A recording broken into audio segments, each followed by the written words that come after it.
So my name is Sunny, and for the last year and a half, I've been working on the Boise EcoVillage Project. Some of you may have heard of it, probably most of you have not. So I'm here to share the story and to tell you about the vision and where we are in the process. So anyone here ever look out at the world and go, oh my God, we are doing it all wrong?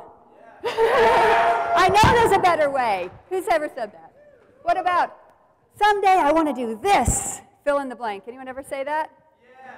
Well, for years I said to myself that I wanted to start an eco-village. So seriously, in my garage you'll find all these old file folders, all dusty, and they'll say eco-village on them. I read Michael Reynolds' book on earth ships back in the early 90s, and so I've been dreaming of creating an eco-village ever since. So after I went through treatment for breast cancer, I didn't know I'd get emotional. In 2013, I asked myself, what am I waiting for? Luckily, it was only stage 1, not a big deal, but it was time. So what is an eco-village? Eco-villages are intentional communities whose goal is to be more socially, economically, and ecologically sustainable. So what does that actually mean? Well, it means we create healthy communities with vibrant local economies in balance with the natural environment. We take a whole systems approach. We value diversity. We use renewable rather than finite resources. It means that we'll produce much of what we need on site, and we'll begin to live more simply. We will want to make a makerspace. Has anyone heard of a makerspace? Where people come together and they share tools and they get creative together. And we want to have a marketplace for our treasures of the valley. So it means collaboration and cooperation rather than competition, working together for a common goal. That way each of us get to do what we're passionate about and what we're good at. And together everyone's needs get met. So when I set out to make this happen, I realized, oh my gosh, this is so huge. You know, the land, the energy, the water, the food, the community, the financial resources. So, you know, where do I even start with this kind of project?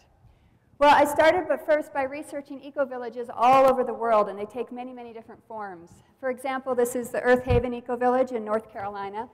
I know I needed to get clear on my vision, and so what I did is I created a PowerPoint presentation for myself. Then I shared this vision with a few people, and I started holding monthly meetings about a year ago. I met one-on-one with hundreds of people, and I took note of their ideas and also what they had, their skills, their talents, and gifts that they brought to the table. And then a core group of us met every week last summer, and we wrote our vision, mission, and goals. We read the book, Creating a Life Together, and we tried to get clear on our decision-making process, our legal structure, and how we were going to finance the property. So the best part of the process really has been getting out into the community and seeing what's already happening. We visited Onsen Farms, Freer Organics, Ohana No-Till Farm. We toured Dan Brockman's permaculture homestead. We've had a booth at the Green Fest for the past 2 years. I went to Casey O'Leary's Harvest Festival, went to Seed School, the Sustainable Ag Symposium, thanks to Pete. And we've had several celebrations and potlucks and retreats, and I really can't even count all the hugs I've gotten through this whole process. It's the best part. So all the while we're looking for land, but remember we wanted to create an urban eco-village. So I honestly became a little reluctant to go hundreds of thousands of dollars into debt to start the project. But we really wanted to make this real. We needed a place to call home, to sink our roots into the soil, literally. So basically I decided to talk to a local farmer whose land was not on the market, and we're currently negotiating a lease for this property here, Riverside Farms. The location's great. It's right on Chinden in the heart of the Treasure Valley. And we don't know for sure if we'll be able to manifest the full vision here, but it's a place that we can start. So, oh no, there goes my presentation.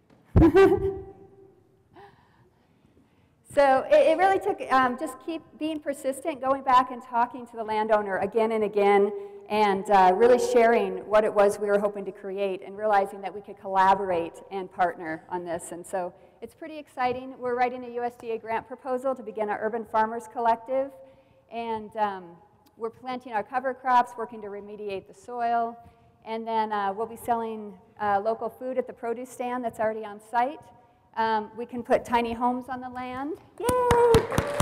And we anticipate an aquaponics system, or putting some aquaponics in the fall. So really, I value all the new friendships and the network of all the passionate people that I've met over the last year and a half. So if you're inspired by this idea, I could have shared so much more. But if you're excited, we're looking for motivated people, so get in touch with me. Thank you so much.